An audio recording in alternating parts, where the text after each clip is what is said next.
మార్కెట్లో ఏ కోర్స్ చేసినా రెండేళ్ల ముచ్చటే. కానీ ఏఐ అండ్ డేటా సైన్స్ నేర్చుకుంటే రాబోయే 10 ఏళ్ల వరకు మీ కెరియర్ కి తిరుగుండదు. అది ఒక్క ఇన్నోమాటిక్స్ తోనే సాధ్యం.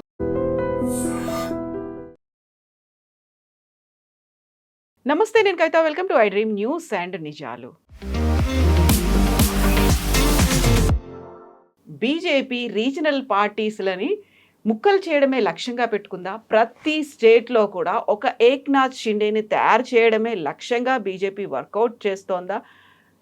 రీసెంట్గా వెస్ట్ బెంగాల్లో టీఎంసీ నుంచి ఒక రెబల్ క్యాండిడేట్ ఎల్పీ లీడర్గా సెలెక్ట్ అయ్యారు. స్పీకర్ కూడా యాక్సెప్ట్ చేశారు.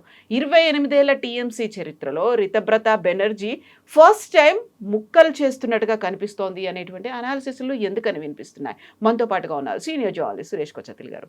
సార్ నమస్తే. సో ఫస్ట్ మహారాష్ట్రలో అక్కడ శివసేనని చీల్ చేసిన తర్వాత, శరద్ పవార్ పార్టీని చీల్చిన తర్వాత ఒక ఏక్నాథ్ షిండే ఆయన సీఎం అవుతే ఏక్నాథ్ షిండేలను ప్రతి రాష్ట్రంలో బీజేపీ తయారు చేస్తోంది అనేది ఇప్పుడు దానికి లేటెస్ట్ ఎగ్జాంపుల్ వెస్ట్ బెంగాల్ అయిందా? కరెక్ట్. ఇప్పుడు ఒక టైంలో కాంగ్రెస్ ముక్త్ భారత్ అని చెప్పి బీజేపీ ఒక స్లోగన్ ఉండే. కానీ పాపం ఇప్పుడు కాంగ్రెస్ వాళ్ళు ఎక్కడ కనిపించట్లేదు వాళ్ళకి. తెలంగాణ, కర్ణాటక మినహా కేరళలో అయితే అలయన్స్లో ఉన్నారు వాళ్ళు. జార్ఖండ్లో అలయన్స్లో ఉన్నారు. ఒక హిమాచల్ ప్రదేశ్లో ఉంది. టెక్నికలీ సింగిల్ పార్టీగా వాళ్ళు 3 స్టేట్స్లోనే ఉన్నారు. అలయన్స్లో 2 స్టేట్స్లో ఉన్నారు. ఇప్పుడు మనం చూస్తుంటే వెస్ట్ బెంగాల్లో మీరు చెప్పిన ఈ పేరు రితప్రతాప్ బెనర్జీ, ఆయనకు ఒక హిస్టరీ ఉంది. ఆయన యాక్చువల్లీ టీఎంసీ అనే కాదు. టీఎంసీలోనూ అందరూ కాంగ్రెస్ నుంచి వచ్చిన వాళ్ళు కాదు కదా. మమతా బెనర్జీతో కొంతమంది కాంగ్రెస్ నుంచి బయటకు వచ్చారు 1998లో పార్టీ ఫామ్ అయినప్పుడు. కానీ దీనికన్నా తర్వాతగా చాలామంది సిపిఎం నుంచి వచ్చారు. దానికోసం మీరు చూస్తుంటారు సిపిఎం ఓట్లు అన్నీ షిఫ్ట్ అయిపోయింది మొత్తం టీఎంసీ వైపు over the years. First time Mamata బెనర్జీకి అన్ని సీట్లు రాలేదు, కానీ రెండోసారి మూడోసారి మంచి సీట్, చాలా బాగా వచ్చిన సీట్స్. సిపిఎం కంప్లీట్గా డిసపియర్ అయిపోయారు. వాళ్ళ 550 ఆఫీసర్స్ టీఎంసీ టేక్ ఓవర్ చేసుకున్నారని చెప్పి మొన్న వాళ్ళు ట్వీట్ చేశారు. దాన్ని ఇప్పుడు మేము రిటర్న్ తీసుకున్నామని చెప్పేసి. సో ఎవరో అన్నారు దాంట్లో మీరు బీజేపీని థ్యాంక్స్ చెప్పాలి, ఎందుకంటే వాళ్ళు లేకుంటే మీరు ఎట్లా తీసుకుంటారు ఇది. ఇన్ని రోజులు 15 సంవత్సరాల నుంచి మీరు మీ ఆఫీస్ని ముట్టలేకపోయారు మీరు అని చెప్పేసి ఈ పరిస్థితిలో ఉన్నారు. ఈ రితప్రతాప్ బెనర్జీ అనే మనిషి సిపిఎం నుంచి వచ్చింది. సిపిఎంలో ఆయనకు ఒక కలర్డ్ హిస్టరీ ఉంది. ఆయన ఒక యూత్ లీడర్గా ఉండే అక్కడ. ఆయనకు మీద ఒక సెక్షువల్ హెరాస్మెంట్ కేసు వస్తే ఆయన్ని పార్టీ నుంచి ఎట్లా తీయాలని వీళ్ళకి తెలియకపోయింది సిపిఎం వాళ్ళకి. ఎందుకంటే ఓపెన్గా అక్నాలెడ్జ్ చేస్తే కేరళలో కేసు ఉండే శశి అని చెప్పి వాళ్ళకి ఎమ్మెల్యే సేమ్ ప్రాబ్లం. అక్కడ వాళ్ళ పార్టీలో ఇంటర్నల్ ఎంక్వైరీ పెట్టి ఆయన్ని ఏం చెప్తారు, ఓకే డౌట్ ఉంది కానీ ప్రూఫ్ లేదని చెప్పి పక్కన పెట్టేశారు ఆ కేసు. రితప్రతాప్ బెనర్జీ కేసు అది కాదు, సాలిడ్ ప్రూఫ్ ఉండే. అమ్మాయి వచ్చి కంప్లైంట్ చేసి state human rights commission complaint చేసి చాలా మటుకు పోలీస్ స్టేషన్లో ఎఫ్ఐఆర్ దర్జ్ చేసిన తర్వాత వీళ్ళు ఏం తెలియకపోయినప్పుడు వీళ్ళేం చేశారంటే రితప్రతాప్ బెనర్జీని సస్పెండ్ చేశారు పార్టీ నుంచి. ఎందుకని అడగండి, మాంట్ బ్లాంక్ పెన్ యూస్ చేస్తున్నారు, పాకెట్లో పెట్టుకున్నాడు, ఐఫోన్ చేతిలో ఉంది. ఒక కమ్యూనిస్ట్ పార్టీ ప్రవర్తగా మీరు ఐఫోన్ వాడడం ఏంటి, మాంట్ బ్లాంక్ పెన్ వాడడం, లగ్జరియస్ ఐటమ్స్ ఎలా యూస్ ఆలోచించి. ఒకవైపు సెక్షువల్ హెరాస్మెంట్ కేసు ఉంటే దాంట్లో సస్పెండ్ చేయకుండా దీంట్లో సస్పెండ్ చేశారు. ఆయన హ్యాపీ, రాజ్యసభ ఎంపీ ఉండే, ఆయన్ని ఇమ్మీడియట్గా తృణమూల్లో జాయిన్ అయిపోయాడు. ఇప్పుడు మమతా బెనర్జీకి ప్రాబ్లం అయిపోయింది, ఈయనని ఏం చేయాలి ఇప్పుడు అని చెప్పేసి. సో మమతా బెనర్జీ అప్పుడే వాళ్ళ ట్రేడ్ యూనియన్ని కొంచెం స్ట్రెంగ్తన్ చేయడానికి ట్రై చేస్తున్నారు వెస్ట్ బెంగాల్లో. ఐఎన్టీయూసీ అని ఉంటుంది కాంగ్రెస్ వాళ్ళది. ఈమెం చేసిందంటే ఐఎన్టీటీయూసీ అని చేసేసింది, తృణమూల్ కాంగ్రెస్ ట్రేడ్ యూనియన్. దాన్ని చీఫ్గా రితప్రతాప్ బెనర్జీని పెట్టారు. ఇప్పుడు అదే రితప్రతాప్ బెనర్జీ సిపిఎం నుంచి వచ్చి టీఎంసీకి వచ్చి ఇప్పుడు ఆయన సొంత పార్టీ టీఎంసీ, ఇది మేము ఒరిజినల్ టీఎంసీ అని చెప్పుకుంటే ఇప్పుడు కొత్తగా స్పీకర్ని అప్రోచ్ చేశారు, లీడర్ ఆఫ్ అపోజిషన్గా ఎన్నికయ్యారని చెప్తారు. 58 ఎమ్మెల్యేస్ సపోర్ట్ ఉంది ఆయనకి. యాంటీ డిఫెక్షన్ లా మీరు ఓవర్కమ్ చేయాలంటే 80 మందిలో మీకు 2/3 మెజారిటీ ఉండాలి. ఉంటే మీరు యాంటీ డిఫెక్షన్ లా పనికిరాదు. ఇప్పుడు స్పీకర్ కూడా అంగీకరించా అని చెప్తున్నారు. మమతా బెనర్జీ ఏమో నేను కోర్టుకి వెళ్తా అంటుంది. బట్ ఇప్పటికి కూడా రితబ్రత మమతా బెనర్జీయే మా లీడర్ అనే మాట అంటున్నారు ఆయన. అది ఒక స్ట్రాటజీ అది. ఎందుకంటే ఈ పార్టీలో మెయిన్ ప్రాబ్లం ఎక్కడొచ్చిందంటే అభిషేక్ బెనర్జీతో వచ్చిన ప్రాబ్లం. అభిషేక్ బెనర్జీని పార్టీలో ఎవరికి నచ్చదు. చాలామంది 90% మంది ఆ పార్టీలో అభిషేక్ బెనర్జీ, ఐపాక్, వీళ్ళిద్దరు. ఐపాక్ అంటే మన ఈయన అలా పొలిటికల్ మెసేజింగ్ నడిపిస్తున్న వాళ్ళు. ప్రశాంత్ భూషణ్ ఒరిజినల్లీ స్టార్ట్ చేశారు. కానీ అక్కడి నుంచి తర్వాత మిగతా వాళ్ళు టేక్ ఓవర్ చేసుకుని ఐపాక్ మీద రైడ్ జరిగింది, మీకు గుర్తుంటుంది. ఎలక్షన్ కన్నా కొన్ని రోజుల ముందు. అప్పుడు మమతా బెనర్జీ అక్కడ వెళ్ళి పెద్ద డ్రామా క్రియేట్ చేసింది. ఈ ఐపాక్ అండ్ అభిషేక్ బెనర్జీ ఇద్దరు కలిసి ఆడిన ఆట మీకు గుర్తుంటుంది. ఐపాక్ మీద రైడ్ ఎందుకు జరిగిందంటే వీళ్ళు ఒక లిక్కర్ కాంట్రాక్ట్లో పడ్డారు. అది ఇంకో స్టోరీ. గోవా ఎలక్షన్లో 22 కోట్లు వాడుకున్నారు ఆ ఎలక్షన్, ఆ లిక్కర్ కాంట్రాక్ట్ నుంచి అని చెప్పి అక్కడ ఒక రైడ్ జరిగింది. అండ్ వీళ్ళు అంగీకరించారు, yes we spend 22 crores in Goa.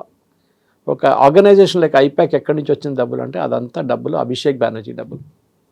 ఇదొక స్టోరీ ఇక్కడ ఉంది, కనెక్షన్ ఎక్కడ ఉంది అనమాట. కనెక్ట్ ద డాట్స్ అంటారు చూడండి ఇంగ్లీష్లో. సో ఇది రితుపర్ణ బెనర్జీ ప్రాబ్లం. కానీ మీరు ఎవరైనా పార్టీలో చూడండి, ఇప్పుడున్న పార్టీ నుంచి బయటికి వస్తున్న వాళ్ళు ఎవరైనా చూడండి, వాళ్ళ స్పోక్స్ పర్సన్ ఉన్న వాళ్ళు కానీ మిగతా వాళ్ళు వీళ్ళందరూ ఇదే అంటున్నారు, మాకు మమతా బెనర్జీతో ప్రాబ్లం లేదు, వాళ్ళు ఎవరితో ప్రాబ్లం ఉంది, మాకు ప్రాబ్లం ఉన్నది అభిషేక్ బెనర్జీతో. Very good. అభిషేక్ బెనర్జీతో ప్రాబ్లం ఉంటే మళ్ళీ మీరు ఆయన్ని పార్టీని తీసేమని చెప్పచ్చు. అది మమతా బెనర్జీ చేయలేదు, ఎందుకంటే అభిషేక్ బెనర్జీ దగ్గర ఫైనాన్షియల్ కీస్ ఉంది, ఆయన దగ్గర ఉంది. మమతా బెనర్జీ అంతా డీల్ చేయదు డైరెక్ట్గా. ఇప్పుడు అభిషేక్ బెనర్జీ మీద ఒక సిఐడి ఎంక్వైరీ ఒకటి నడుస్తుంది, ఒకటి ఫోర్జరీ ఆఫ్ సిగ్నేచర్స్. ఇనిషియలీ వీళ్ళు ఇంకొక బందోపాధ్యాయ అని చెప్పి ఒక ఆయన్ని ఎన్నుకున్నారు లీడర్ ఆఫ్ అపోజిషన్గా. ఎన్నుకున్నప్పుడు ఏం చేశారు, వీళ్ళు సిగ్నేచర్స్ పంపించారు ఎంపీస్ది, ఎమ్మెల్యేస్ది. 80 మంది సంతకం పెట్టారు.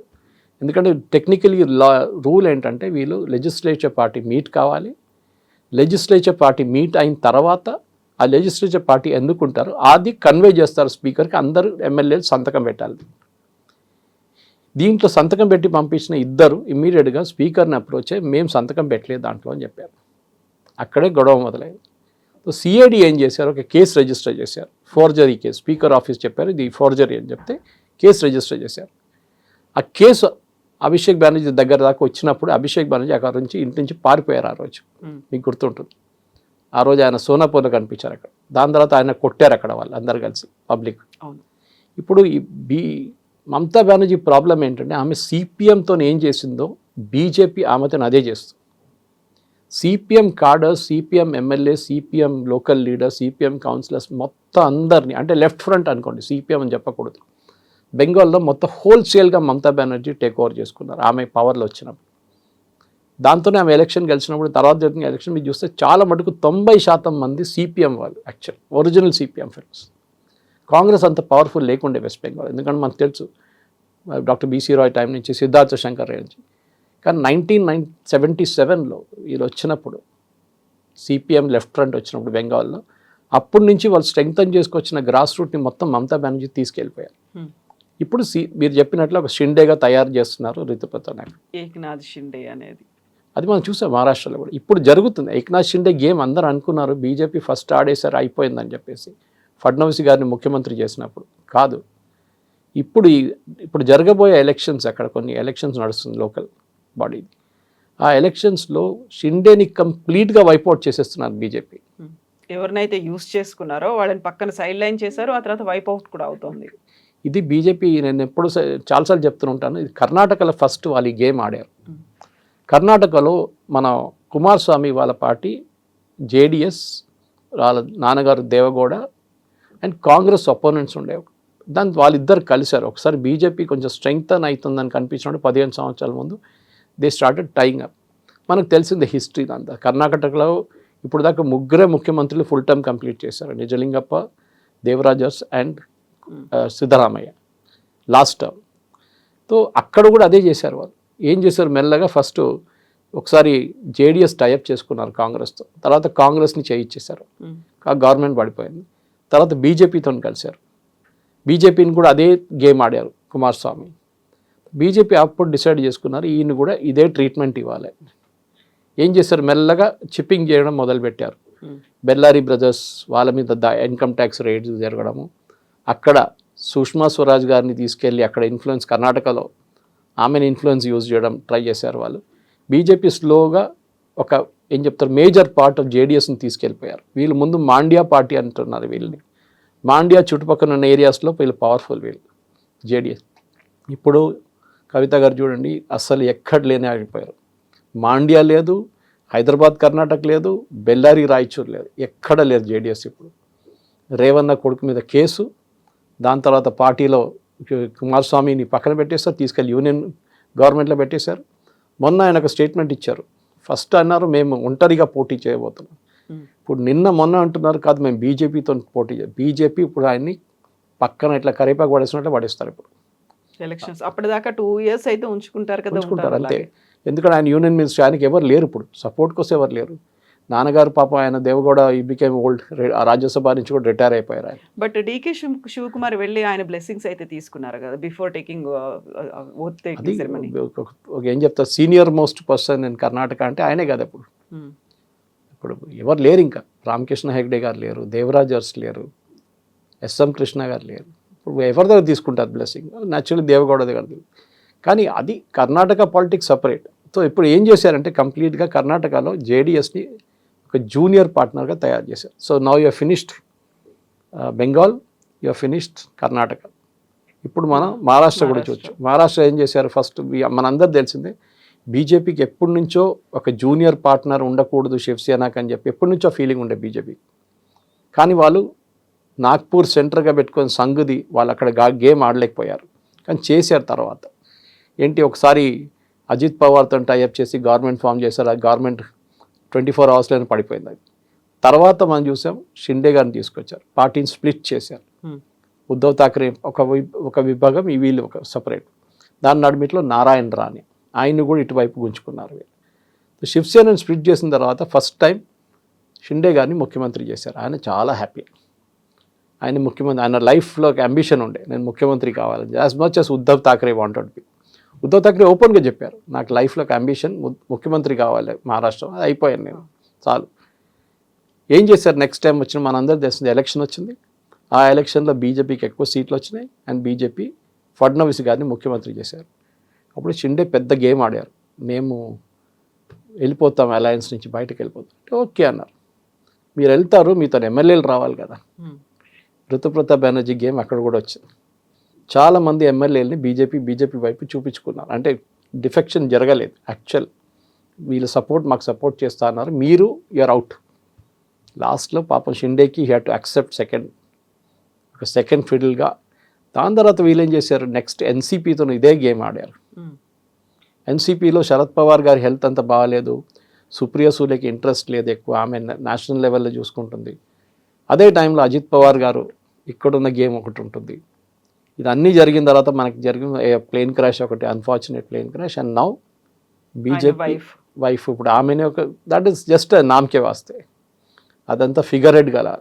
ఇప్పుడు ఎన్సీపీనే బీజేపీ మొత్తం స్ప్లిట్ చేయడానికి ట్రై చేస్తున్నారు, అది కూడా నడుస్తుంది ఒక గేమ్. ఇంకోటి ఒరిజినల్ ఎన్సీపీని కూడా ట్రై చేస్తున్నారు, వీళ్ళ ఎన్సీపీని కూడా ట్రై చేస్తున్నారు.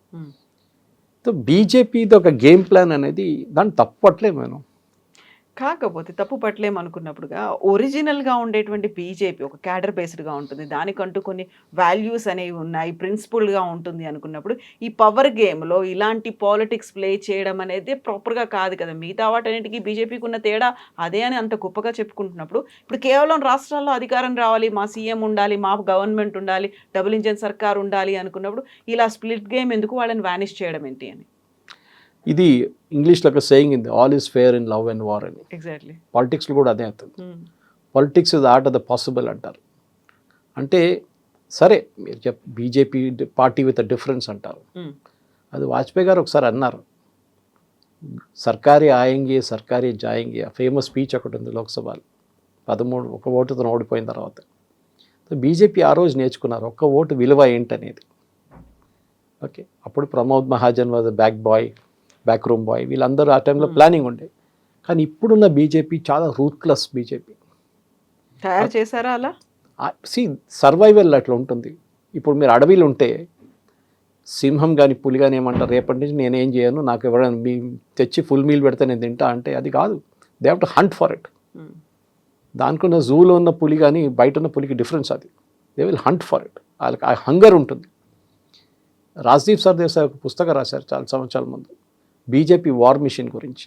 And he is not sympathetic to BJP, మనకు he is an anti BJP.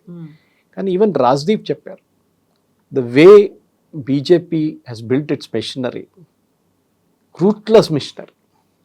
ఎలక్షన్లో ఈవెన్ మున్సిపల్ ఎలక్షన్ కూడా వాళ్ళకు లోక్సభ ఎలక్షన్ లాగా సీరియస్గా తీసుకుంటారు. నిన్న రామచంద్ర గుహ గారు ఒక ఇంటర్వ్యూ ఇచ్చారు, మీరు చూసుంటారు. దాంట్లో ఆయన చాలా క్లియర్గా చెప్పారు, why Rahul Gandhi cannot be the prime minister metal. Karan Thapar's interview ఒకటి వైర్లో, అది కూడా which is an anti BJP publication. Why Rahul Gandhi can never be the prime minister అన్న రీజన్ ఎక్కడ ఇచ్చాను. ఈ క్రైసిస్ వచ్చింది చూడండి, energy crisis. Almost every country has folded up. అంటే ఎవ్రీ కంట్రీలో క్రైసిస్ వచ్చి 100% పెంచేశారు, 50% పెంచేశారు, కరెన్సీ డివాల్యూ చేశారు. కానీ మనం ఇంకా పట్టుకొని నిలబడం. And that Ramachandra Guha is a పక్కా కాంగ్రెస్ ఫ్యామిలీకి ఏం చెప్తారు, మెయిన్ భజన్ మండలి లీడర్ ఆయన చెప్తున్నారు. అది రాహుల్ గాంధీలో లేదు, మోదీలో ఉంది. That's a difference. మీరు చూడండి, ఇప్పుడు ఎథిక్స్ అని మీరు చెప్పింది కరెక్ట్. ఎథిక్స్ ఉండాలి, మీకు పార్టీ విత్ ద డిఫరెన్స్ అన్నప్పుడు ఇదంతా చేయొచ్చా అని అడిగితే ఏం చేస్తారు చెప్పండి? What will you do? అంత స్ట్రగుల్ ఫర్ ఎగ్జిస్టెన్స్ అనే పరిస్థితి బీజేపీకి ఉందా? లేదు. కానీ అదే పాయింట్ అక్కడ. బీజేపీ ఇప్పుడు గ్రో కావాలంటే మీరు నితీష్ కుమార్ కేసు తీసుకోండి. బీహార్లో నితీష్ కుమార్ ఎన్నో సంవత్సరాల నుంచి బీహార్లో ముఖ్యమంత్రి. తేజస్వి యాదవ్తోనున్నారు, ఆర్జేడీతోనున్నారు, లాలూ ప్రసాద్, మళ్ళీ బీజేపీ, మళ్ళీ ఆయారాం గయారాం లాగా ఆయన ఎప్పుడు ట్రస్ట్ చేయలేము అన్నమాట. నితీష్ కుమార్ గారు అంతే. కానీ ఇప్పుడు ఏం జరిగింది నితీష్ కుమార్తో లాస్ట్లో, ఆయన్ని కంప్లీట్గా బీజేపీ సైడ్ లైన్ చేసేసారు. జేడీయూకి తక్కువ సీట్లు ఏమో రాలేదు, ఆల్మోస్ట్ ఈక్వల్ సీట్లు వచ్చాయి బీజేపీకి. కానీ ఏం చేశారు బీజేపీ? చాలా క్లియర్గా చెప్పారు, మీ టైం అయిపోయింది, your time is over, better go now. ఏది బీజేపీలో సుశీల్ కుమార్ మోదీ బీజేపీలో ఉన్న ఒక్కటే బీహార్లో లీడర్ ఉండే ఆ టైంలో, మిగతా ఎవ్వరు లేరు, ఇప్పుడు కూడా లేరు బీజేపీలో, పెద్ద లీడర్లు ఎవరు లేరు. కానీ బీజేపీ చాలా క్లియర్గా అన్నారు, నో మీరు వెళ్ళాల్సింది. వెళ్ళిపోయారు పాపం. ఆయనకి ఏం చేస్తారు?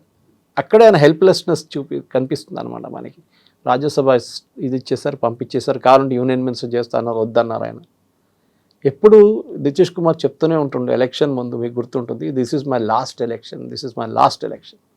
అది బీజేపీ వాడుకున్నారు. సో మీరు అడగొచ్చు, బీహార్, మహారాష్ట్ర, ఇప్పుడు వెస్ట్ బెంగాల్ బీజేపీ ఎందుకు చేస్తున్నారు? And you can take Himanta Biswa Sharma, మనం మర్చిపోయాం ఆయన గురించి. బీజేపీలో మీరు ఇప్పుడు చూస్తున్న leader Suvendu Adhikari was Mamata Banerjee's right hand. Mamata Banerjee right hand ఉండి కూడా ఆయన చేశారంటే ఎందుకు చేశారు అని అడుగుతారు చాలా క్లియర్.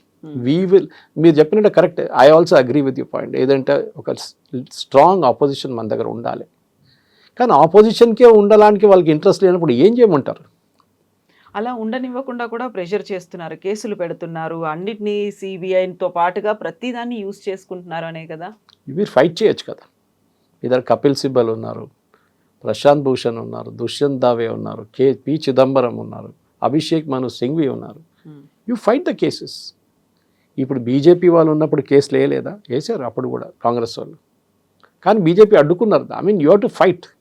మీ మీద మీ ఆరోపణ అంతా తప్పంటే మీరు కోర్టుకి వెళ్ళొచ్చు, you can easily get away. అది కూడా with people like Chidambaram and Kapil Sibal, వాళ్ళు ఈజీగా ఫైట్ చేస్తారు, అభిషేక్ మను సింఘ్వి. కానీ మీరు మా మీద కేసు పెడుతున్నారు. ఇప్పుడు రితుప్రత బెనర్జీ ఏమన్నారు మీరు వినుంటారు, వాళ్ళ party spokesperson Ritu Datta ఏం చెప్పారు మీరు విన్నారా? మమతా బెనర్జీ ఆ పార్టీ నుంచి ఎవరైనా బయటికి వెళ్ళడానికి ట్రై చేస్తే వాళ్ళ పవర్లో ఉన్నప్పుడు వాళ్ళ మీద ఆర్మ్స్ కేసు పెడుతుండే, ఫేక్ కేసు, డ్రగ్స్ కేసు పెడుతుండే. అంటే వాళ్ళు భయపడిపించి కూర్చోబెట్టారు పార్టీలో. ఆలోచించండి. That is how she ran the party. ఆ రివెంజ్ వాళ్ళు ఇప్పుడు తీసుకుంటున్నారు. ఇన్ని రోజులు మేము సహించాము ఇదంతా, ఇప్పుడు మాతో కాదు. సరే, దాంట్లో బీజేపీ చేయి ఉందంటే ఉంది, there is no doubt about it. కానీ బీజేపీ వీళ్ళని తీసుకోరు. ఇప్పుడు వాళ్ళకి తెలిసిపోయింది, దిస్ ఇస్ వాట్ మన సీనియర్ మోస్ట్ లీడర్ మొన్న చెప్పారు. ఓకే, బీజేపీ నుంచి అడిగా, బీజేపీ తీసుకుంటారా వీళ్ళని అని చెప్పేసి ముకుల్ రాయ్. ఆయన ఏమన్నారు, sorry we will not take.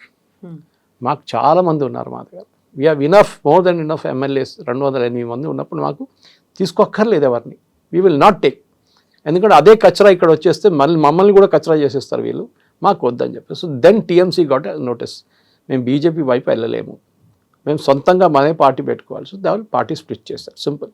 So Mamata Banerjee ఒక టైంలో ఇండియా అలయన్స్ లీడర్, నేను ప్రధానమంత్రి మెటీరియల్ అని చెప్పిన మనిషిని ఇప్పుడు రాహుల్ గాంధీ కూడా పట్టించుకోవట్లేదు.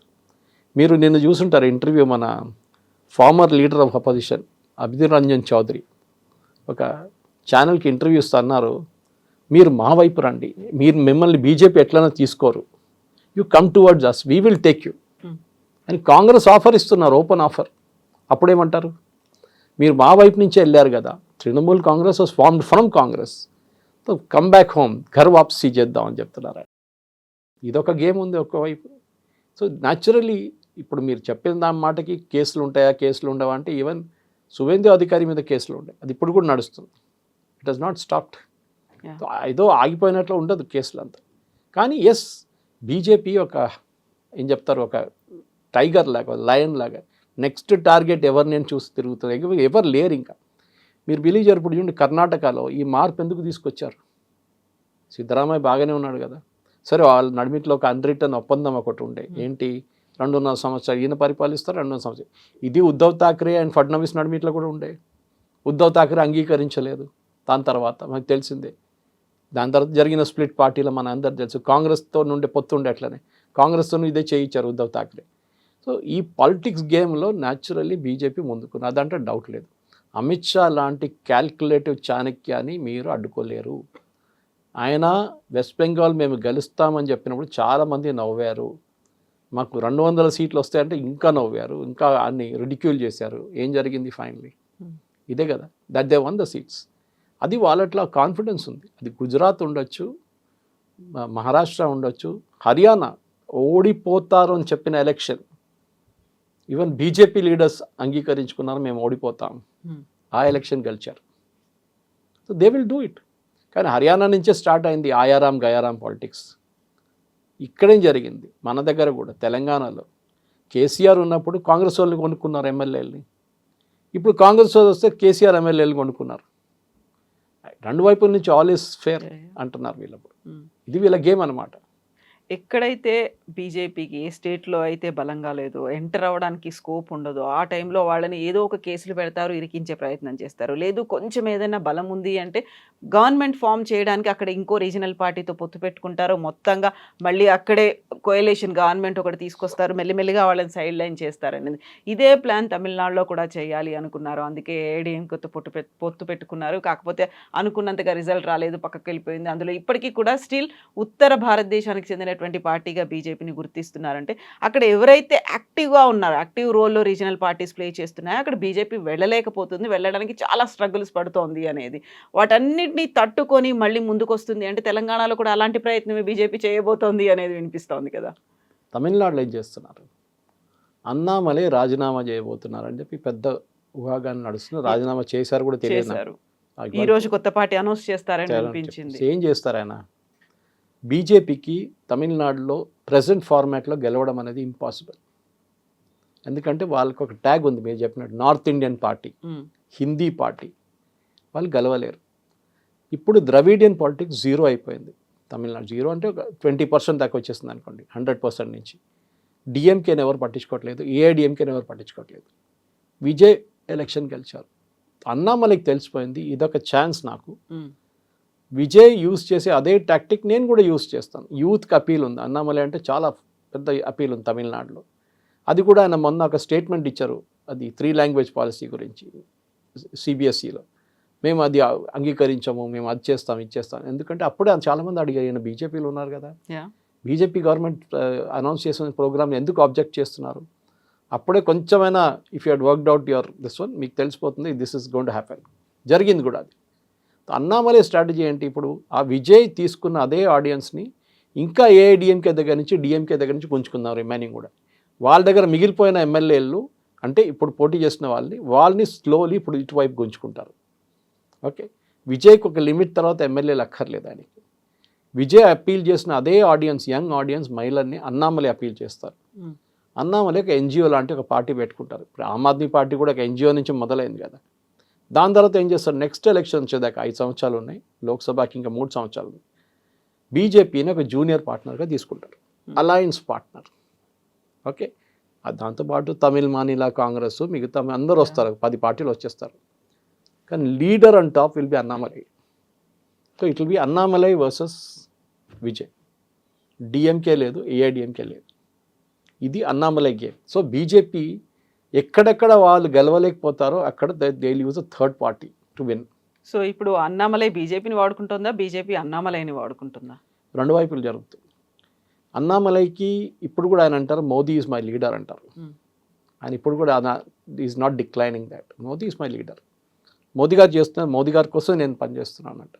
కానీ ఆయనకు డిఫరెన్స్ ఒపీనియన్ ఉంది. ఆయన ఒక పాయింట్ ప్రూవ్ చేయాలనుకుంటున్నారు తమిళనాడులో, దట్ ఒకటి ఏఐడిఎంకే డిఎంకే ద్రవిడియన్ మూమెంట్ని కొట్టేసుకోవచ్చు. రెండవది బీజేపీ అక్కడ నేను ఆల్మోస్ట్ 0 లెవెల్లో తీసుకొస్తాను బీజేపీని. ఈ లీడర్షిప్ నయనా నాగేంద్రన్ కానీ మిగతా తమిళిసై సౌందరరాజన్ వీళ్ళతో నడవద్దు బీజేపీ తమిళనాడులో. మీరు కంప్లీట్గా లీడర్షిప్ మార్చాల్సి వస్తుంది. మీకు మనందరికి గుర్తుంది, ఎన్నో పార్టీలు పేర్లు మార్చుకున్నారు. ఒక టైంలో కరుపయ్య మూపున్నారు, పి చిదంబరం వీళ్ళందరూ పార్టీ నుంచి బయటికి వెళ్ళి తమిళ్ మానిలా కాంగ్రెస్ పెట్టుకున్నారు. ఇక్కడ శరద్ పవార్ గారు పార్టీని స్ప్లిట్ చేసి కాంగ్రెస్ని నేషనలిస్ట్ కాంగ్రెస్ పార్టీ చేశారు. ఇప్పుడు మనం మాట్లాడిన మమతా బెనర్జీ అది కూడా పక్కన పెట్టి నేను తృణమూల్ కాంగ్రెస్ పెట్టారు ఆమె. కాంగ్రెస్ నుంచి స్ప్లిట్ అయిన వాళ్ళు చాలామంది ఉన్నారు. నాకు ఇప్పుడు కూడా గుర్తొస్తుంది గోవా ఎక్స్పెరిమెంట్, మనం ఎప్పుడు అది మాట్లాడట్లేదు. ఆపరేషన్ లోటస్ అంటారు వీళ్ళందరూ. ఆ రోజు ఏం జరిగింది, బీజేపీకి మెజారిటీ లేకుండే, అందరు తెలుసు ప్రమోద్ సావంత్ టైంలో బీజేపీకి మెజారిటీ లేదు. ఆ రోజు రాత్రి పి చిదంబరంని కాంగ్రెస్ పంపించారు. కాంగ్రెస్కి మెజారిటీ రావచ్చు, కాంగ్రెస్ లీడింగ్ పార్టీ అక్కడ మెజారిటీ వచ్చేస్తుంది, మీరు వెళ్ళి టైఅప్ చేయండి అని చెప్పి.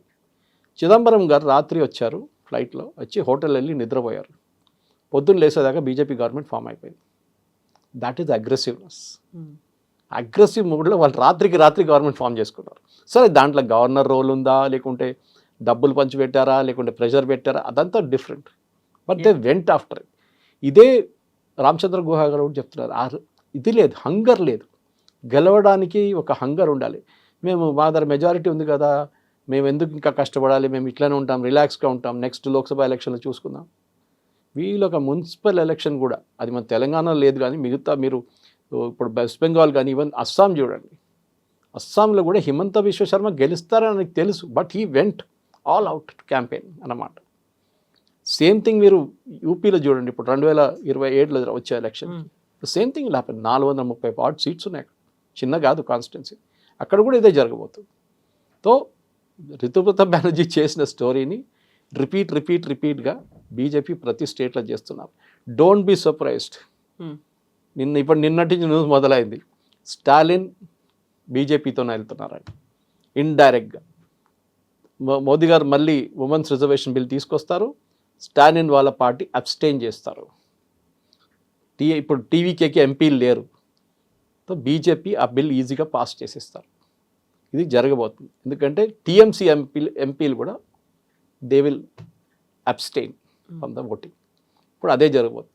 సో బీజేపీ 2-3 వైపుల నుంచి గేమ్ ఆడుతున్నారు. అండ్ అందులో ఈ గవర్నర్లను కూడా ఇంక్లూడ్ చేసుకుంటున్నారు అనేది అందరూ ఉంటారు. గవర్నర్ ఆఫీస్ అనేది ఎప్పటి నుంచో డిస్ప్యూటెడ్ ఉంది, అది డౌట్ లేదు. అది నేను కూడా చెప్తున్నాను, ఇట్స్ అ రిడెండెంట్ థింగ్. కానీ ఎవడో ఒక ఉండాలి కదా సంతకం పెట్టడానికి. We're following the British system. ఆ బ్రిటిష్ అదే సిస్టమ్ మనం ఫాలో అప్ చేస్తున్నాం. అక్కడ కింగ్ ఉన్నారు, క్వీన్ ఉన్నారు, ముందు మన దగ్గర ప్రెసిడెంట్ ఉన్నారు. వాళ్ళకి ఓన్లీ కాన్స్టిట్యూషనల్ రోల్ ఉంటే ఏం లేదు, వాళ్ళకి ఓన్లీ ఒక ఎవరైనా ఉన్నారు ఒకరు స్వేరింగ్ ఇన్ జేరింగ్ వాళ్ళు చేస్తారు, సంతకం వారు పెడతారు బిల్స్ మీద, ఇది కావాలి వాళ్ళకి. సో బీజేపీని మీరు బీజేపీ చేయకూడదు, బీజేపీ ఎథిక్స్ కాదు, నథింగ్ లైక్ ఎథిక్స్. మీరు ఓకే ఒక లిమిట్ ఉంటుంది, కరెక్టే మీరు చెప్పింది, అటువైపు వెళ్ళకూడదు, totally you should not go. కానీ కాంగ్రెస్ ఏం చేస్తున్నారు అది క్వశ్చన్ కదా. వీళ్ళకి ఎందుకు లేదు ఈ హంగర్? రాహుల్ గాంధీ 3 రోజులు కలవలేదు ఈయన్ని, మన డీకే శివకుమార్ గారిని. అదే కుక్క బిస్కెట్ తినిపించి హేమంత్ బిశ్వ శర్మ అటు వెళ్ళిపోయారు బీజేపీకి. ఇది ఒక ప్రాబ్లం. తేజస్వి యాదవ్, లాలూ ప్రసాద్ యాదవ్ అండ్ వీళ్ళు వచ్చి అక్కడ ఢిల్లీలో వెయిట్ చేస్తున్నారు. 3 రోజులు వెయిట్ చేస్తారు మీటింగ్ కోసం, బీహార్ ఎలక్షన్ కన్నా ముందు రాబ్రీ దేవితో. ఎందుకు? క్యాండిడేట్ లిస్ట్ సెలెక్ట్ చేయడానికి. రాహుల్ గాంధీ కలవలేదు, కొలంబియాకి వెళ్ళిపోయారు.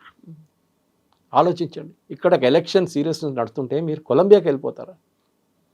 అది వీళ్ళు ముందే ప్లానింగ్. ఆల్రెడీ యూపీ స్టార్ట్ అయిపోయింది. కాంగ్రెస్ ఏం చేస్తారు? This is where the problem is. మీరు కంప్లైంట్ చేయకండి, మీరు కూడా అదే గేమ్ ఆడండి, అప్పుడు చూద్దాం జరు. దానికోసం కాంగ్రెస్ ఇవాళ ఈ పరిస్థితికి వచ్చేసారు. అండ్ దే విల్, అది రామచంద్ర గుహ చెప్పినట్ల వాళ్ళకి హంగర్ లేదు. ఆయన ఒక ఇంగ్లీష్లో ఒక వర్డ్ యూజ్ చేస్తుంది, అది శశి తరూర్ లాగా చాలా కాంప్లికేటెడ్ ఇంగ్లీష్ ఉంది, నాకు అర్థం కాలేదు. కానీ బేసిక్ మీనింగ్ ఇస్ వాళ్ళకి ఇంట్రెస్ట్ లేదు. Rahul Gandhi is reluctant politician. వాళ్ళ నాన్నగారు లాగా వాళ్ళ అమ్మగారు గుంజి తీసుకొచ్చారు ఆయన్ని. Is least interested in politics. ఆయనతో కాదు. ఆయనకి ఓన్లీ ఎట్లనో అక్కడ ఉన్నాడు కదా అని చెప్పి నడిపించుకుంటున్నాడు అంతే. Yes sir, Thank you. Thank you sir, thank you.